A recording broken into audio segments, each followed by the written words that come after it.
¿Cuna vacía? Lo que voy a contar ocurrió en 2017, en Quito. Viajé sola por una certificación de mi trabajo y la empresa me reservó en un hotel antiguo del centro, remodelado y con 5 estrellas que todavía olían a pintura fresca. Yo iba a pasar solo una noche. Llegué pasadas las 10, con la nuca endurecida por el vuelo y un cansancio que hacía ruido dentro de la cabeza. El lobby brillaba como un quirófano. Mármol, arreglos de lirios, un difusor de aroma a limón. La recepcionista sonrió sin mirarme demasiado y me entregó una tarjeta con mi nombre. 10º piso, habitación 1007. Cuando me deseó buenas noches, añadió una frase que no registré de inmediato, si necesitaba cuna o despertador, que marcara al 0. No supe por qué mencionó una cuna, asentí por cortesía y subí. El ascensor tenía paredes de espejo. En cada reflejo se repetía mi cara pálida y los hombros caídos. El pasillo del 10º piso estaba alfombrado hasta la pared y olía a tela húmeda. A la altura de mi habitación había un armario de servicio con una puerta metálica. Adentro, lo supe después, guardaban carros con sábanas y cunas plegables. Mi puerta tenía un visor nuevo y una cerradura magnética que sonó a clic cuando la abrí. Dentro, todo estaba estudiadamente acogedor: luz tibia, cama ancha, una manta doblada sobre el piecero, la botella de agua con etiqueta del hotel, un papelito de bienvenida. Dejé la maleta, me di una ducha rápida y me puse la pijama. Colgué el letrero de no molestar por costumbre. Ajusté la alarma del celular a las 6. Me acosté con el cuerpo completo agradeciendo la quietud. No duró. A los pocos minutos empecé a escuchar algo que no supe identificar. No era música de otro cuarto ni televisión. Era un sonido minúsculo y rítmico que parecía viajar por las paredes, como el latido electrónico de un aparato. Un bip leve que venía y se iba, seguido de una estática que parecía respirar. Pensé en un monitor cardíaco, en un intercomunicador. Intenté ignorarlo. El cansancio, sin embargo, amplifica lo raro. El teléfono de la mesa de noche sonó. El visor digital mostró 1005, la habitación contigua. Contesté sin pensar. Al principio no hubo voz. Solo la estática y ese bip que había estado oyendo, más fuerte ahora, seguido por un sonido que me heló los brazos, el arrullo mecánico de una canción de cuna, la melodía abrillantada y perfecta, sin aire humano entre nota y nota. Luego, un crujido descargado. Dije hola con voz dormida. No hubo respuesta. Corte. Me quedé sentada con el auricular todavía en la mano, tratando de entender por qué me habían marcado desde la habitación de al lado. Recordé el letrero colgado afuera y miré el reloj, 0:11. Me convencí de que era un error de sistema. Volvieron el bip y la cuna musical, ahora como si los sonidos se hubieran acercado. Me puse las pantuflas, crucé el cuarto y pegué la oreja a la pared. De ese lado no había risas ni voces, solo la canción sublime y rápida de un juguete que nadie estaba tocando. Llamé a recepción. Les dije que alguien de la 1005 había marcado a mi teléfono y que había un ruido constante. Me pidieron disculpas, me repitieron que la 1005 estaba bloqueada por mantenimiento. Ofrecieron enviar al supervisor. Acepté solo por tener a alguien despierto conmigo. Colgué y me quedé de pie, sin saber si encender otra vez la televisión o si sentarme a mirar nada. Alguien pasó por el pasillo empujando un carro. Lo distinguí por el chirrido de ruedas de goma sobre alfombra y por el golpe sordo de una bolsa contra otra. La sombra bajo la puerta se detuvo y luego se movió despacio. Vi deslizarse un papel por el hueco inferior. Lo recogí sin llegar a abrir la puerta. Era un comprobante de servicio con el membrete del hotel, entrega de cuna, 1007. Hora, 0:17. Tenía una firma imposible de leer. Me quedé con ese papel en la mano, helada. No había pedido nada, tocaron. Un golpe suave, rápido. Miré por el visor, esperando al supervisor. El pasillo estaba vacío. El carro de limpieza no estaba. Volvieron a tocar, pero el sonido no venía de afuera. Venía de dentro del armario empotrado junto a la cama, el que yo no había abierto. Caminé hacia él con un impulso que no terminé de reconocer como mío y jalé la puerta. La cuna plegable estaba ahí, armada. No era de madera, era una estructura liviana de aluminio con tela gris. Tenía pegada una etiqueta plastificada con código de barras y un nombre escrito a mano, Mateo. No me moví. Un segundo después, el bip reapareció, esta vez claro, desde el bolsillo lateral de la cuna, donde había un monitor de bebé encendido que emitía la misma canción que había escuchado por el teléfono. La pantalla, pequeña y verdosa, mostraba un rectángulo negro. Apagué el monitor. El silencio dolió. Me senté en el borde de la cama con la cuna frente a mí, sintiendo que la habitación se encogía. No había forma de que alguien hubiera entrado a dejar eso sin que yo lo notara. Revisé la puerta, el seguro estaba echado. El balcón, cerrado. La unión con la 1005, encajada con 2 pestillos internos. Miré mis manos y el papel de entrega de cuna que seguía ahí, como si nada. El supervisor llegó con un botón somnoliento. Abrí, dejé que miraran. Sus rostros cambiaron lo justo para no asustarme. El supervisor revisó el armario, la puerta, el balcón. Su mano pasó por el marco de la puerta principal en busca de marcas. Dijo que quizá habían dejado la cuna esa tarde y que yo no la vi. Le mostré el comprobante con hora y número de habitación. Lo leyó y su garganta tragó en seco. Ofrecieron cambiarme de cuarto. Quise aceptar sin recoger nada, me aferré a la idea de cualquier distancia. Cuando salimos, el pasillo estaba limpio, sin carros ni nadie. El botones empujó la cuna delante de sí, como si fuera parte del equipaje. Caminamos hacia el ascensor y supe que me estaba temblando el brazo donde sostenía el comprobante. El ascensor tardó demasiado. Cuando por fin bajamos, se detuvo en el 5º piso sin que nadie lo llamara. Las puertas se abrieron. En el pasillo, a la mitad, había una segunda cuna idéntica, armada, orientada hacia la pared. El supervisor apretó el botón de cerrar sin mirar a los lados. Me dieron la 320, con vista al patio interior.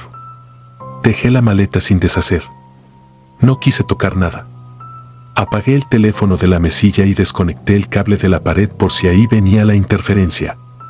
Me acosté vestida con una sensación de alarma constante clavada detrás de las costillas. Cerré los ojos y me obligué a respirar. Funcionó durante unos minutos. A las 3:33, el teléfono sonó aunque estaba desconectado. No era un timbrazo real, era el sonido mismo, replicado desde adentro de la habitación, sin aparato. El bip volvió, y detrás de él, un murmullo como si alguien arrullara con boca seca, sin saliva. Me senté y encendí la luz. En el espejo del closet vi mi cama, la pared, la puerta. Vi también el colgador de no molestar del lado de adentro, colgado en la manija cuando yo juraría que lo había dejado fuera. No quise pedir explicaciones. Llamé al 0 desde mi celular. La misma recepcionista contestó con voz muy despierta para esa hora.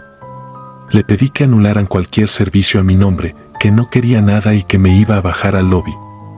Me dijo que entendía. Cuando colgué, encontré otro papel debajo de la puerta, con la misma letra imposible, retiro de cuna, 335-320. Abrí de golpe. Nadie. El pasillo respiraba en su propio silencio. Bajé, me senté en un sillón del lobby y me quedé ahí mirando el reloj enorme de la pared hasta que amaneció. El gerente de la mañana me ofreció un café y una disculpa demasiado pulida. Dijo que revisarían el sistema y que a veces se duplican órdenes antiguas. Le mostré el comprobante con el nombre escrito. Lo leyó y lo devolvió con cuidado, como si quemara. No mencionó reembolso. No mencionó nada más. Salí con la maleta a las 7, con el cielo de Quito abriéndose limpio y la ciudad empezando a hacer ruido. En el taxi que me llevó al centro de convenciones, revisé de nuevo los papeles que había guardado por impulso. Eran 3, entrega de cuna a la 1007, retiro en el 5º piso, retiro en la 320. En los 3, donde debía ir la fecha, habían impreso la correcta. Donde iba la firma, un garabato. Donde decía observaciones, una palabra que me costó leer por la tinta corrida, vuelve. Esa noche no regresé al hotel. Cambié de alojamiento sin discutir con nadie de la empresa. Presenté el examen al día siguiente con una rigidez rara en la mandíbula. Cuando por fin volví a casa, dejé los comprobantes en el fondo de un cajón. No dormí bien durante semanas. Cada tanto, ya de vuelta en mi rutina, ese bip diminuto se me instalaba debajo de la lengua como un sabor metálico. Me convencí de que todo había sido una concatenación absurda de errores. 3 meses después, al revisar mi estado de cuenta, vi un cobro de ese hotel por $0. Un concepto sin costo, cargo cortesía, servicio de cuna. No llamé. No lo reclamé. Lo único que hice fue abrir el cajón y mirar, por primera vez de día, los comprobantes. La tinta se había desvanecido un poco, pero el nombre escrito a mano seguía legible. Mateo. A un costado, con la misma letra, el número 1005. Nunca más supe de ese hotel, ni quiero saber. Solo pienso, algunas noches, en la persona que escribió mi número de habitación en esos papelitos, en la cuna que apareció sin pedirla, en el monitor que latía sin cuerpo.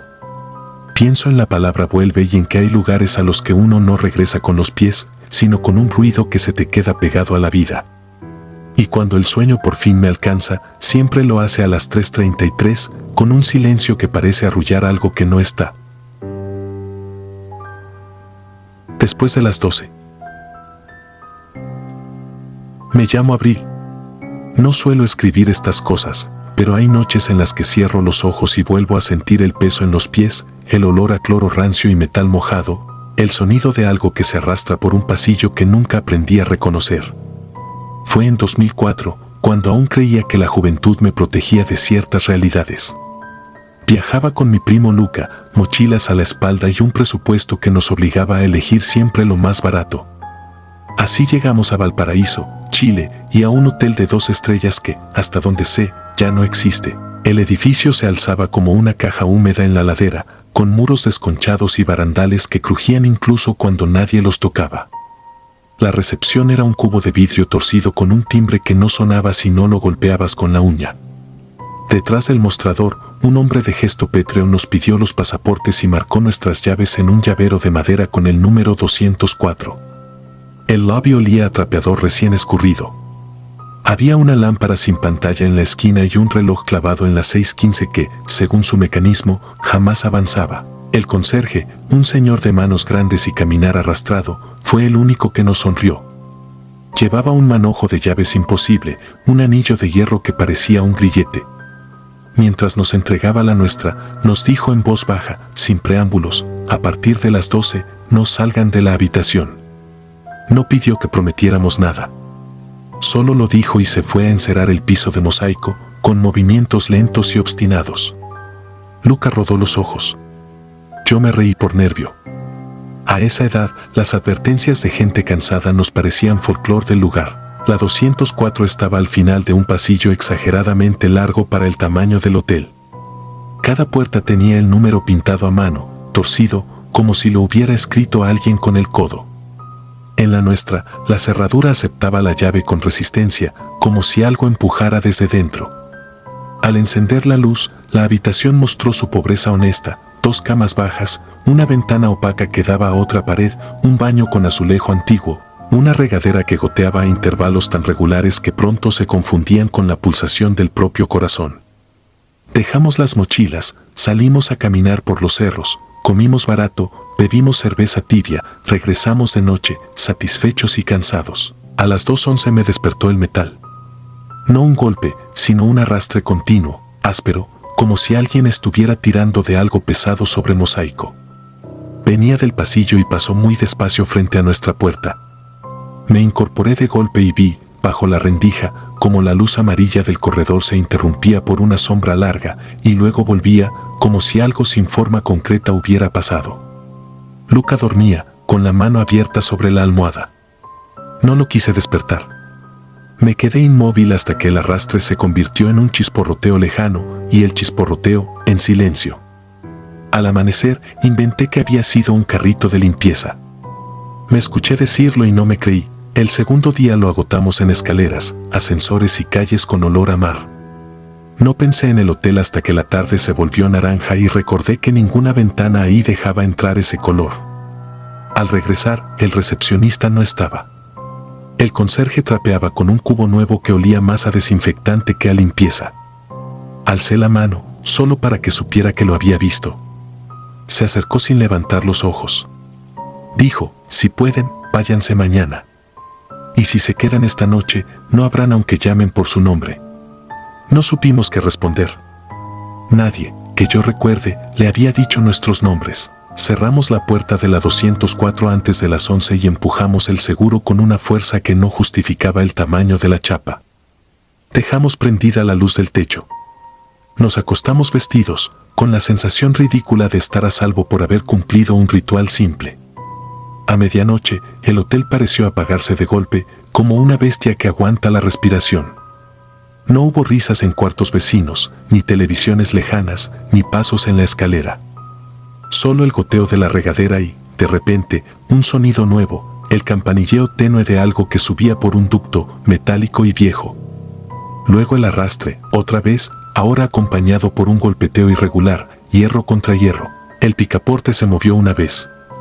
No fue un intento tímido. Fue un giro pleno que chocó con el seguro interior. El latigazo del miedo me dejó seca la boca.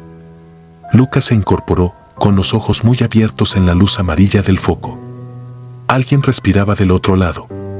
El metal siguió rasgando el pasillo, ahora más cerca, ahora justo al frente. Un olor a cloro y agua estancada se coló por la rendija. Con la nariz se puede recordar, dicen, esa noche aprendí que con la nariz también se puede olvidar a voluntad. No quise saber de qué estaba hecho ese olor. El peso en los pies llegó en silencio, como si se hubiera estado construyendo sin que nos diéramos cuenta. No sentí una mano. Sentí algo extendido, una presión pareja sobre la sábana, desde mis tobillos hasta los dedos. No había frío. Había ausencia de temperatura, como cuando tocas vidrio que estuvo oculto del sol. Quise levantar las piernas y no pude. No era inmovilidad del pánico. Era un peso genuino. Volteé a ver a Luca. Al mismo tiempo, él me miró. Algo también lo mantenía clavado contra el colchón. El foco del techo titiló una vez. En la pared frente a nosotros, por un segundo, apareció la sombra de una cadena. Lo siguiente fue una voz que no provenía de la puerta ni del pasillo. Llegó desde la esquina donde la pintura se hinchaba. Dijo mi nombre como si me conociera desde antes de haberlo tenido. Luego dijo el de Luca con una entonación de llamada en la calle, amable, cotidiana, ajena al contexto. 3 veces. El picaporte giró otra vez. El seguro se dio medio centímetro e hizo un sonido injustificable, como si se hubiera humedecido de golpe por dentro. La presión en los pies aumentó. Pensé en levantarme, en gritar, en cualquier acto que hiciera contacto con la realidad. No lo hice. Me quedé muy quieta, con una mano atascada bajo la almohada, sintiendo como cada segundo avanzaba torpemente, como una camilla mal empujada. Se oyeron pasos en la escalera, por fin. El arrastre cesó. La respiración del otro lado se retiró con calma. La cadena en la pared se diluyó como un mal truco de luz.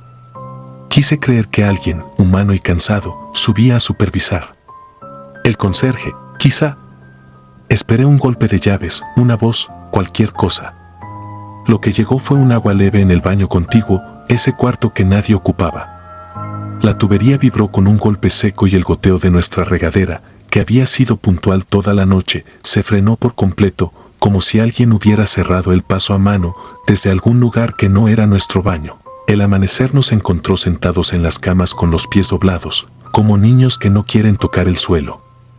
No dijimos nada. Recogimos las mochilas sin doblar la ropa.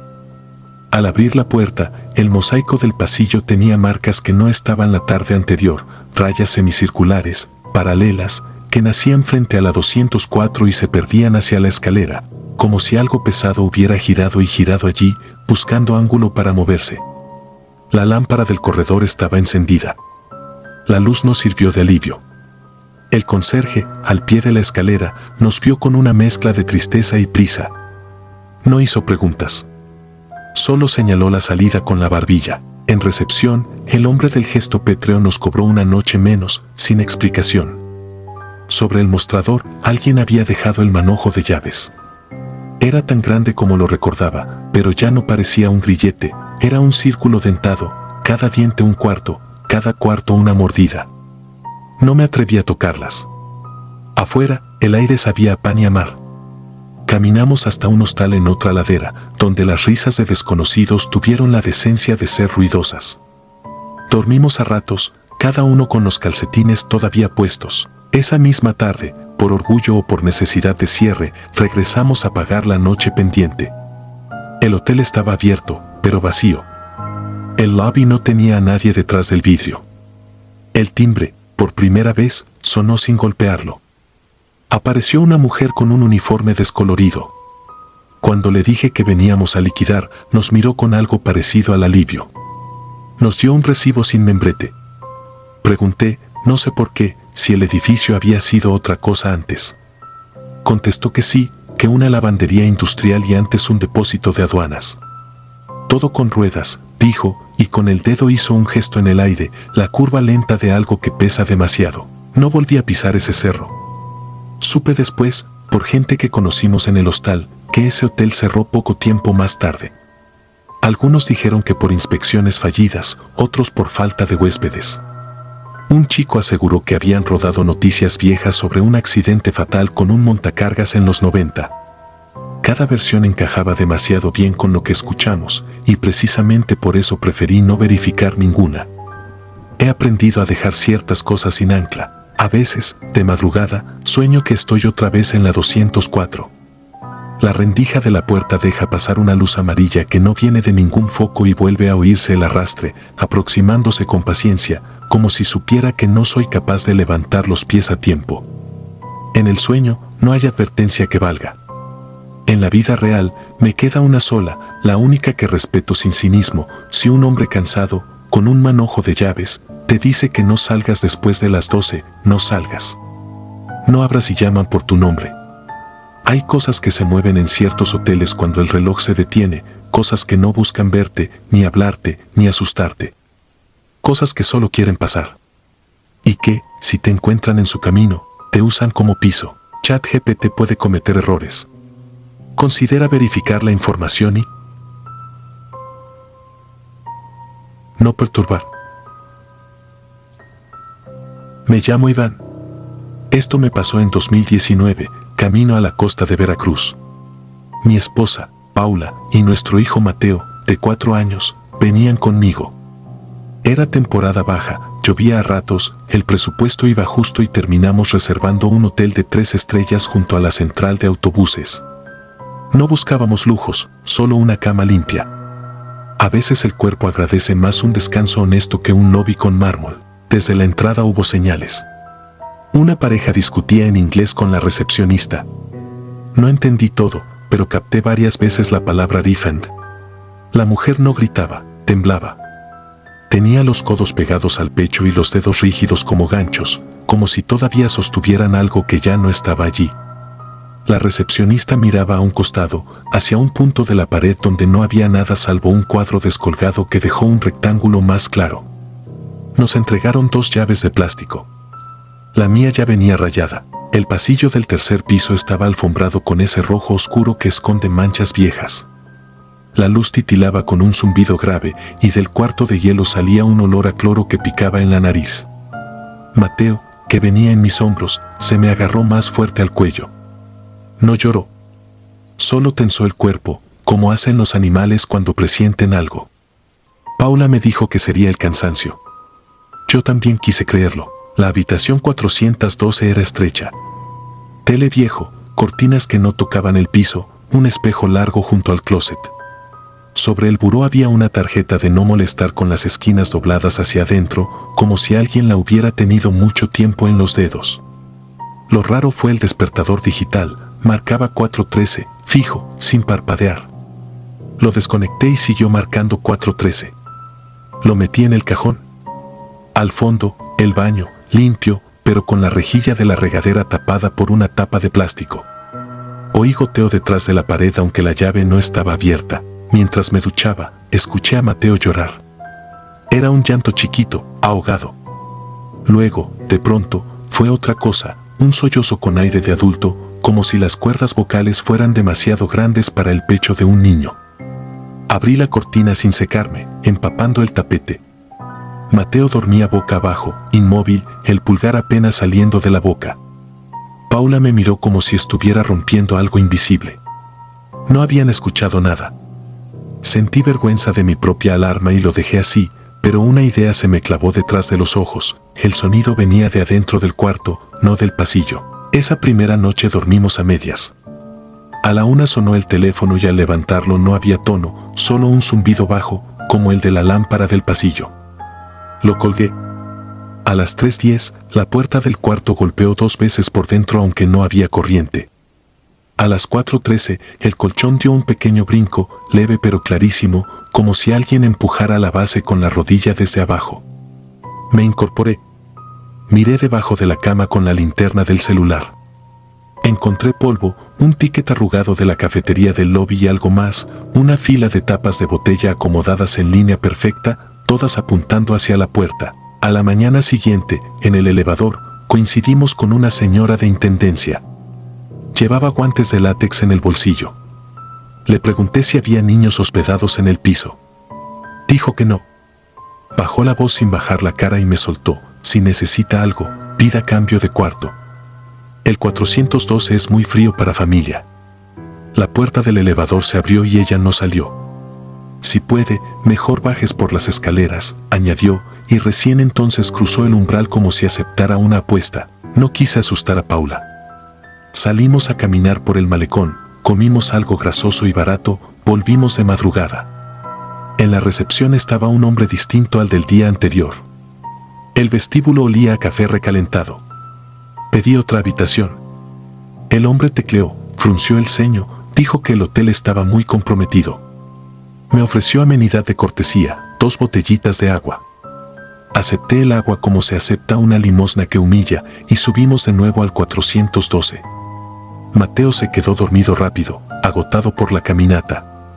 Paula se bañó y yo abrí un poco la cortina para escuchar la lluvia. Otra vez, el teléfono. Una sola timbrada, seca. Al descolgar, ahora sí hubo voz. Una grabación de cortesía de hotel, amable y plana, deseando buena estancia. Un segundo de estática y, al final, un chasquido húmedo, como cuando alguien separa la lengua del paladar. Colgué con la mano húmeda sin saber si había mojado el auricular o si el auricular me había mojado a mí. En el espejo del closet, mi reflejo tenía el hombro derecho más caído que el izquierdo. Alcé el hombro para corregirlo. El reflejo tardó un instante en obedecer. A las 2:40 la regadera empezó a gotear, aunque seguía cerrada.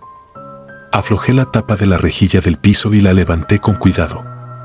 Debajo no había trampa de agua, solo un hueco negro con olor a metal frío. No corría agua. Aún así, el sonido de las gotas seguía, pero ya no provenía del baño sino de la pared detrás del cabecero. Pegué la oreja. Detrás, una cadencia mínima, 3 gotas, pausa, 2 más, pausa larga. Como una clave. Intenté dormir. No pude. A las 4:13 exactas, el golpe. No un brinco leve. Un empujón seco que levantó el colchón y me hizo chocar la frente contra el respaldo. Mateo despertó con un quejido y Paula se incorporó con los ojos abiertos de par en par, sin ubicarse. La reacción fue automática. Encendí la luz, tomé a mi hijo, retiré el colchón, moví la base.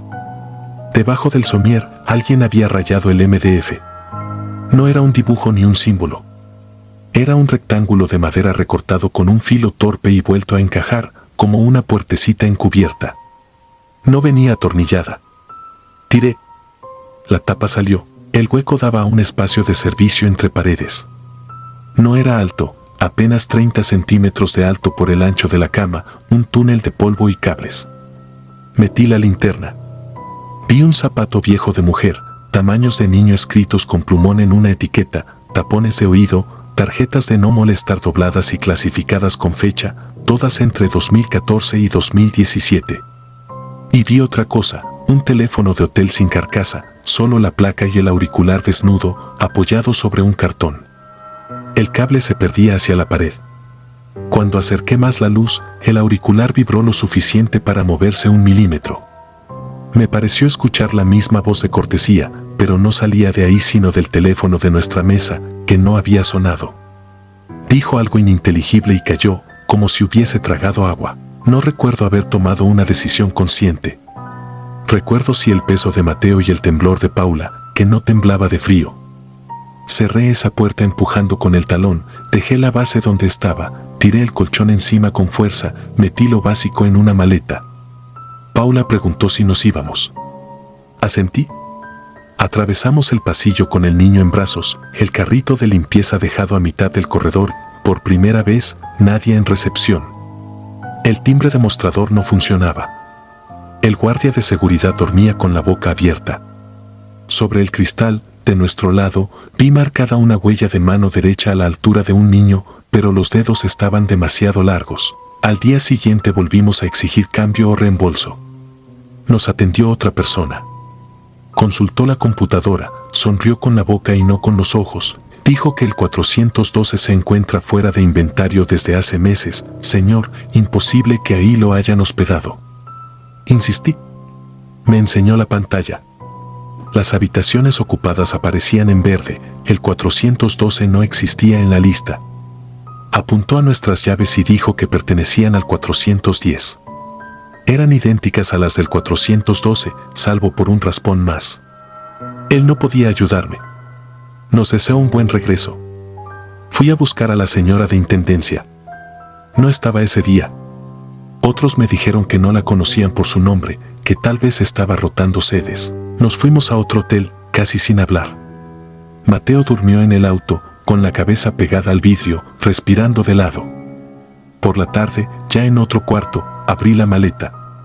Encontré, entre nuestras cosas, la tarjeta de no molestar del 412. Era ubérrima en huellas, como si hubiera pasado por muchas manos. La tomé para tirarla. En el reverso, con lapicero, habían escrito una sola palabra, paje. No tenía firmas ni logos. La dejé junto al teléfono nuevo del hotel, con la idea de devolvérsela a alguien por la mañana. A las 4:13, en un sitio que no era ese hotel, el colchón dio un golpe seco, leve, casi simbólico. Me levanté temblando de rabia más que de miedo. Revisé debajo de la cama. Solo vi un botín de polvo y una tapita de agua. No había túnel. No había placas sueltas. Pero el teléfono marcó una sola vez y, cuando levanté, la grabación de cortesía recitó su fórmula y, antes de colgar, pareció imitar el sonido metálico de gotas detrás de una pared. Nunca más volví al primer hotel. No investigué noticias ni pregunté a la policía. No sabría cómo hacerlo sin arrastrar a mi hijo por pasillos donde yo mismo no sé caminar. Lo único que conservo es la llave de plástico con el raspón, metida en un cajón que casi no abro. A veces, cuando cae la madrugada y el agua de la cisterna se detiene, escucho en la casa un silencio que no es silencio. Entonces tomo aire y cuento sin pensar, 1, 2, 3, y espero el cuarto golpe que nunca llega. Dicen que los niños perciben lo que uno no puede. Mateo no habla del tema. Solo evita colgar tarjetas en las perillas de las puertas. Me entregó la del 412 sin tocarla, como si supiera que ese letrero es una palabra que ya se pronunció. Una orden que alguien sigue obedeciendo incluso cuando la puerta se abre. Piso 14. No diré mi nombre real. En 2012 trabajé como auditor nocturno en un hotel viejo de Quito, a 2 cuadras del Parque El Ejido. El edificio, de 18 pisos, cargaba décadas de pintura barata y alfombras húmedas. La remodelación nunca pasaba del lobby. En la recepción, el mármol tenía una grieta que cruzaba el mostrador como una vena abierta. Yo entraba a las 11 de la noche y salía a las 7 de la mañana. El hotel vivía de viajeros cansados, vendedores ambulantes con maletas de muestras y gente que buscaba no ser vista. A esas horas, todo se reduce a pasillos, cámaras, llaves, listas, timbres. Aprendes a distinguir entre un ruido normal y un ruido que no debería existir. Había un piso que casi nadie ocupaba, el 14. La gerencia decía que estaban en mantenimiento 3 habitaciones de la esquina por un problema con el sellado de ventanas. La cinta amarilla llevaba meses pegada como si formara parte de la decoración. Las cámaras del pasillo 14B fallaban a ratos, sobre todo de madrugada. El ascensor derecho chillaba al llegar ahí, un quejido mecánico que a mí me parecía un aviso. A finales de agosto llegó un huésped que no encajaba con los demás. Se registró a las 23:40, justo cuando yo cambiaba la cinta de papel en la impresora de facturas. Usó un nombre compuesto que no figuraba en ningún documento nacional, pagó por adelantado en efectivo y pidió, con cortesía ensayada, una esquina alta, si es posible, lejos de ruidos. Llevaba un maletín negro y 2 fundas de ropa de esas que usan los músicos para trajes. Olía a desinfectante, no a colonia. Apenas levantó la vista, detrás de los lentes, sus ojos parecían siempre en otra cosa. Le asigné 1418 porque estaba libre y nadie se quejaba si la esquina quedaba ocupada. Tomó la llave tarjeta, sonrió sin los ojos y se fue directo al ascensor derecho, el que chilla. La primera noche fue de ruidos. A las 2:07 sonó la alarma del depósito de lencería en el 14. Subí con la radio y mi linterna. Al abrir, el golpe a desinfectante fue tan fuerte que me ardieron los ojos. Dentro, todo estaba aséptico de una manera sospechosa: cubetas relucientes, guantes nuevos, rollos de cinta adhesiva. Las sábanas estaban contadas y, sin embargo, el registro decía que faltaban 4. Lo anoté para gobernanta. Cerré y, cuando iba a pedir por radio que mantenimiento revisara el sensor, escuché algo que no era mecánico, un golpe seco, como de rodillas al suelo, apagado por una puerta. Vino del 1418. No toqué. No se toca una puerta a esa hora sin un motivo que te cubra el reporte. A las 3:12 el ascensor se detuvo entre el 13 y el 14. La pantalla de la cabina marcó verlo durante 2 minutos, sin nadie dentro. Cuando por fin subió, bajé a ver los monitores. La cámara de la cabina mostró un cuadro de estática y líneas ondulantes durante ese mismo lapso. Luego, de pronto, la imagen volvió con la cabina vacía. Escribí interferencia y seguí. La segunda noche, a la 1:43, recibí una llamada interna. En el visor apareció 1419. Nadie debía estar ahí. 1419 era una de las clausuradas. Contesté. No escuché voz. Al principio pensé que era la estática del sistema telefónico, pero la respiración se notaba humana, corta, contenida, como si quien respiraba tuviera una mano encima de la boca. Repetí el saludo del protocolo. La línea se cortó. Me quedé mirando el tablero de extensiones parpadear entre verdes y rojos. Volvió a sonar, otra vez 1419. Volví a atender y entonces escuché una frase, apenas rozando un hilo de aire: no bajes. Ese no bajes me partió el cuerpo en 2. Sentí la sangre irme a los pies y el estómago a la garganta. Colgué.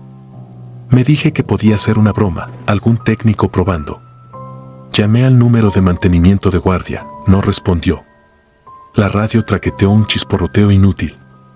Fui al libro de incidentes, anoté todo con letra firme, como si la tinta me hiciera valiente. La tercera noche la gerente me pidió que verificara, a las 23:30, una queja por olor en el quinto. Lo hice. El olor venía del tubo del lavamanos, una mezcla de amoníaco y algo metálico que prefiero no nombrar. Al volver a recepción, el guardia de la puerta me dijo sin mirarme que los de blanco habían entrado a las 22:50 por la rampa de servicio. Así les decíamos a unos hombres que a veces llegaban con cajas de cartón y credenciales colgando del cuello, supuestos técnicos de fumigación. Nunca presentaban orden de servicio, la gerente siempre lo sabía. Esa noche, según el guardia, subieron directo por el montacargas. Adivinen a qué piso, las cámaras de servicio no graban. En los monitores del pasillo 14B, el cuadro de 1418 titilaba, como si el ojo electrónico quisiera cerrar. Me quedé viendo la pantalla, esperando nada. A la 1:05, un bulto cruzó frente a la cámara, tapando un segundo la luz de emergencia. Era una sombra alargada, una forma humana empujando algo con ruedas que no sonó. Fui a la rampa con un pretexto: decirle al guardia que iba por agua. Tomé la linterna y, en vez de agua, subí por las escaleras de servicio al 14. Nadie usa esas escaleras si puede evitarlo, huelen a polvo antiguo y guardan un frío que no corresponde al clima. El pasillo estaba en penumbra. Solo las luces de salida de emergencia, verdes, hacían islas de claridad. El 1418, al fondo a la derecha, tenía una sábana enrollada y trabada en la parte baja de la puerta, como para bloquear luz o algo más. Me quedé a distancia. No toqué. Escuché. Soy bueno para escuchar, el hotel te enseña a separar capas. Oí un zumbido eléctrico, un compresor chico, y golpes menudos, repetidos, de metal con metal. Oí también, muy bajo, agua correr. Pensé en una nevera portátil, en una bomba de succión, en manos sin prisa. Pensé en los de blanco. Pensé en la llamada de 1419. Di un paso y el piso crujió. Del otro lado, un silencio. Luego, un arrastre. La mirilla de la puerta reflejó un destello. Retrocedí. Me dije que no tenía que jugar al héroe. El reglamento dice, llamas a gerencia y esperas. Marqué. Nadie contestó. Marqué al guardia. Nada. El ascensor chistó y se detuvo ahí mismo, en el 14. Se abrió. Adentro no había nadie, pero en el suelo estaba una credencial de plástico transparente, sin nombre, sin foto, con la palabra convenio impresa en negro. La recogí. Me dio repulsión el frío que tenía, como si hubiese estado en hielo. No sé en qué momento empezó el golpe constante, abajo, en el montacargas. Bajé corriendo por las escaleras. El montacargas estaba detenido en el 12, con la puerta entreabierta. Dentro, un carro de lavandería vacío, impecable, sin una pelusa. De su base goteaba algo claro, agua quizá. A un lado, como olvidado, un pedazo de brazalete hospitalario roto. Me temblaron las piernas. Regresé a la recepción con la intención de llamar a la policía y escribir el reporte fatal que podría costarme el trabajo. Antes de marcar, la gerente salió del cuarto trasero. Tenía el cabello recogido con prisa y ese olor a desinfectante que ya había aprendido a temer. Me preguntó si todo estaba tranquilo. Asentí. Me dijo que por favor no subiera a curiosear, que estaban trabajando con un proveedor por el tema de plagas. Sonrió sin dientes, como los animales. Yo asentí otra vez, pero en mi cabeza ya había elegido. A las 3:20 el tablero de incendios registró humo en el 14B. Era una falla constante, el sensor lo hacía a veces por el vapor de las duchas. Esa fue mi excusa. Caminé hasta el gabinete de alarma del piso 3 con mis llaves. Los hoteles que no invierten en mantenimiento confían en la suerte, yo confié en los procedimientos. Accioné el interruptor manual. La sirena rugió de piso en piso, reventando el silencio con su feo consuelo. Las puertas cortafuegos se liberaron, las luces de emergencia parpadearon, el ascensor se ancló en el lobby. No hay forma de silenciar eso desde recepción. Llegan los bomberos aunque la gerente se reviente los dedos. Y llegaron. Vino también la policía, convocada por protocolo. El hotel se llenó de huéspedes descalzos con mantitas, caras somnolientas cargadas de enojo. La gerente me fulminaba con los ojos. Yo sostenía el libro de incidentes como un escudo. Los bomberos subieron al 14. Pasaron 10 minutos largos. Cuando regresaron, traían el carro de lavandería con otras manos encima, manos con guantes. Detrás bajó un paramédico con una camilla plegada. No diré lo que vi ni lo que olí. Solo diré que la camilla llevaba peso. La policía pidió llaves maestras de todas las habitaciones del 14. Abrimos 1418. Adentro, el técnico había desaparecido. Quedaban sus objetos, bolsas nuevas de basura, etiquetas de envío, una nevera portátil con escarcha, un cuaderno con columnas, fechas, horas, números. En la ducha, la pared mostraba un rectángulo de cerámica más limpia, como si algo hubiera estado pegado ahí mucho tiempo. En la cama no había sábanas. En la mesa, una toalla doblada con disciplina militar y, encima, la credencial gemela de la que yo tenía en el bolsillo, convenio. El 1419, la clausurada, tenía marcas de haber sido forzada desde dentro. En el teléfono, el historial mostraba una llamada a recepción a la 1:43. No hubo explicación para eso. Las cámaras, cuando la policía pidió copias, se saltaban justo los minutos en que el ascensor había marcado carga. Fallo de sistema, dijeron. La gerente intentó frenar preguntas con una verborragia de seguros, proveedores, fumigaciones. Esa noche no terminó, se alargó durante semanas. Vinieron investigadores con trajes que sí parecían de cine. Se llevaron cajas, computadoras, listados. Preguntaron por los de blanco, por la rampa, por quién autorizaba la entrada. Yo conté todo. También contaron otros. El hotel no cerró. Pintaron el pasillo, cambiaron alfombras, sellaron el 1419 de verdad. Después de un tiempo, dejaron de preguntarnos, dejaron de venir. En un noticiero local oí hablar de una red, de clínicas clandestinas, de coordinadores logísticos que usaban hoteles por su flujo discreto. Lo apagué. No quise saber si aquello tenía relación con lo que escuché y no quiero nombrar. Renuncié 2 semanas después. Preferí cargar cajas en un mercado que cruzar otra noche ese lobby con la grieta en el mármol. A veces sueño con el zumbido del compresor y despierto con las manos heladas. A veces, al subir a un ascensor cualquiera, siento el chillido del 14 detrás de mí, como si el acero me reconociera. No puedo pasar frente a hoteles sin mirar las ventanas de las esquinas. Busco señales, una sábana mal puesta, un reflejo donde no debería haber nada, una luz que parpadea a la hora en la que nadie debería estar despierto. No sé si el hombre del maletín estuvo solo o si solo fue la cara visible de otros. No sé si la voz que dijo no bajes venía de un teléfono defectuoso o de alguien que no pude ayudar. Estas cosas se cuentan sin comas de más porque el horror verdadero es ordenado, tiene listas, horarios, protocolos. Es limpio. Si alguna vez te quedas en un hotel y te ofrecen una esquina desocupada, di que no. Si el ascensor chilla en un piso sin huéspedes, baja por las escaleras. Si llamas a recepción y te contestan con miedo en la voz, agradece que al otro lado todavía haya alguien. Yo no volví al 14. Pero a veces, por las noches, desde cualquier habitación ajena del mundo, me parece ver la luz verde de una salida y escuchar, apenas, detrás de la puerta, un compresor encendiéndose. Y entonces recuerdo que a lo que más debemos temer es a las cosas que durante el día parecen procedimientos. Porque cuando llega la madrugada, los procedimientos revelan en qué clase de lugar estás trabajando. Y ya es tarde para bajar. Si disfrutas de los relatos, te invitamos a apoyarnos con un like y un comentario, ya que eso nos ayuda muchísimo. Además, si aún no estás suscrito o suscrita, te animamos a formar parte de la comunidad del terror. Muchas gracias por escucharnos y por tu apoyo.